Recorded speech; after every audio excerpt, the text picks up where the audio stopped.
बढ़ते आगे, वक्फ संशोधन बिल को लेकर बढ़ते विरोध के बीच गृह मंत्री अमित शाह ने ऐलान कर दिया है कि वो इसी सत्र में बिल पेश करेंगे।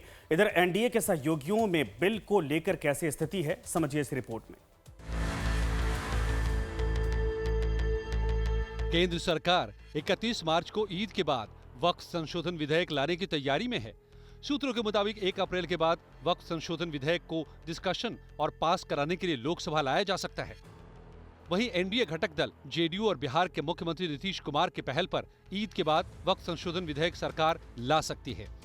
केंद्रीय गृह मंत्री अमित शाह ने एक निजी चैनल को दिए बयान में कहा है कि अगस्त 2024 में संयुक्त संसदीय समिति यानी जेपीसी को भेजा गया वक्फ संशोधन विधेयक संसद के वर्तमान बजट सत्र में फिर से पेश किया जाएगा। उन्होंने कहा कि हम इसी सत्र में वक्फ विधेयक पेश करेंगे। बता दें कि बजट सत्र 4 अप्रैल को समाप्त हो रहा है। दरअसल हाल ही में मुख्यमंत्री नीतीश कुमार की ओर से आयोजित इफ्तार पार्टी का कई मुस्लिम संगठनों और उलेमाओं ने बाइकॉट किया। इसके बाद नीतीश अपनी छवि को लेकर चिंतित हैं। उसके एक दिन बाद बिहार में वक्फ संशोधन विधेयक के विरोध में मुस्लिम संगठनों ने धरना प्रदर्शन किया और नीतीश कुमार के खिलाफ जमकर नारेबाजी की। इस बारे में जेडीयू की राय क्या है, ये भी सुनिए। देखिए, वो तो हम तो नीतीश जी के साथ हैं। नीतीश जी क्या निर्णय लेते हैं, हम उस निर्णय के साथ रहते हैं। मेरा अपना कोई निर्णय नहीं होता है। नीतीश जी हमको जो कहेंगे या पार्टी जो कहेगी जदयू कि इसमें ये करना, वही हम करते हैं। वहीं बीजेपी का दावा है कि जेपीसी ने बिल को मुकम्मल तौर पर तैयार किया है। ये बिल मुस्लिमों के पक्ष में है। जिन लोगों ने वक्फ की संपत्ति पर अधिकार जमा कर रखा है, उन लोगों को तकलीफ हो रही है। इस बिल के पास होने से वक्फ बोर्ड में पारदर्शिता आएगी। मन में कहीं भी इस बिल को या इस अमेंडमेंट को लेकर के कोई शक है तो उस पर हम जवाब देने के लिए तैयार हैं। और मुझे लगता है कि क्यों देश को आखिर इतना अच्छा बिल आ रहा है, इतनी अच्छी रिपोर्ट आई है, पूरे देश में इसका स्वागत हुआ है और इसके बावजूद भी इसको लेकर के देश में लोगों के बीच में गुमराह कर रहे हैं, प्रदर्शन कर रहे हैं।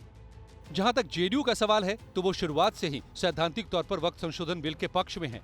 बिहार में अल्पसंख्यकों की ओर से मिले सुझाव को सीएम नीतीश की सलाह पर संशोधित वक्फ बिल में जगह दी गई है।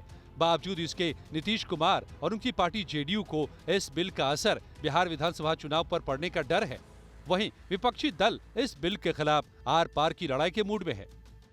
कभी निलंबित किया गया एक सदस्य को, कभी हमारे सुझाव को नकारा गया। तो जेपीसी के काम करते हुए भी हमने काफी बार अपना विरोध जताया। कहीं न कहीं में ये साफ पता चलता है कि ये सरकार जो मसले हैं देश में, उन मसलों को हल नहीं करना चाहती। विधेयक के खिलाफ विरोध प्रदर्शन पर गृह मंत्री ने कहा कि सभी को विरोध करने का अधिकार है। किसी भी विवाद को अदालतों में चुनौती दी जा सकती है। हालांकि अंदर खाने बिल पर एनडीए के सहयोगी नाखुश नजर आ रहे हैं। ऐसा इसलिए कहा जा रहा है कि एक तरफ आंध्र प्रदेश के मुख्यमंत्री एन चंद्रबाबू नायडू ने वक्फ प्रॉपर्टीज की सुरक्षा का वादा किया है, क्योंकि पिछले विधानसभा चुनाव में मुसलमानों ने खुलकर टीडीपी का साथ दिया था। आंध्र प्रदेश में 7% मुस्लिम वोट हैं। सीएम नायडू को यही वोट बैंक खिसकने का खतरा है। वहीं बिहार में मुसलमानों की संख्या 17% से ज्यादा है। बड़ी संख्या में मुस्लिम मतदाता नीतीश का समर्थन करते रहे हैं। जेडीयू को ऐसा लगता है कि वक्फ बोर्ड संशोधन विधेयक 2024 ने कानून की शक्ल अख्तियार कर ली तो फिर बिहार विधानसभा चुनाव में पार्टी को नुकसान हो सकता है। ऐसे में वक्फ बोर्ड संशोधन बिल को लेकर संशय अब भी बरकरार है। लाइव टाइम्स के लिए दिल्ली से कमलेश सिंह के साथ ब्यूरो रिपोर्ट।